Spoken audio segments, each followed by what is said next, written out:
En ce dimanche 23 mai 2021, le ministre d'État de l'Aménagement du Territoire, Maître Guy Luando-Mboyo, a réuni en urgence dans son cabinet de travail à l'immeuble du gouvernement tous les techniciens et experts de son ministère. Cette réunion de crise était consacrée à la situation qui sévit à Goma dans le Nord Kivu suite à la 4e éruption volcanique après celle de 2002 ayant occasionné de grosses pertes en vies humaines et le déplacement d'une grande partie de la population de cette région. Dans sa casquette de ministre sectoriel de l'aménagement du territoire,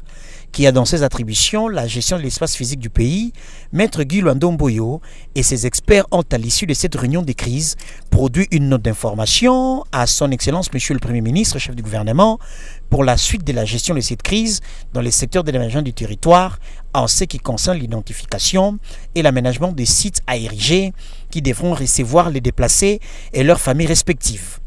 Cette catastrophe relance les débats sur la nécessité d'achever le processus de la réforme du secteur de l'aménagement et la problématique du financement de la réforme et du dit secteur, lesquels processus devra permettre à doter le pays des outils et instruments indispensables pour une bonne gestion et répartition de l'espace physique de notre territoire. Notons par ailleurs qu'il est d'un grand intérêt pour le gouvernement d'apporter sa contrepartie pour que ces processus actuellement en évaluation à mi-parcours par les partenaires financiers extérieurs poursuivent son cours normal.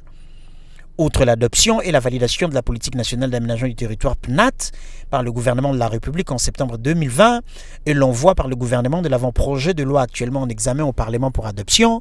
il est important que le gouvernement apporte son appui financier pour permettre l'élaboration du schéma national d'aménagement du territoire ainsi que des guides méthodologiques pour l'élaboration des plans provinciaux et locaux d'aménagement du territoire pour garantir une gestion saine et optimale de l'espace physique de notre territoire national et permettre la rénovation et la création de nouvelles villes qui permettront le développement du pays et garantiront la bonne gouvernance du pays afin de favoriser un développement harmonieux de la nation.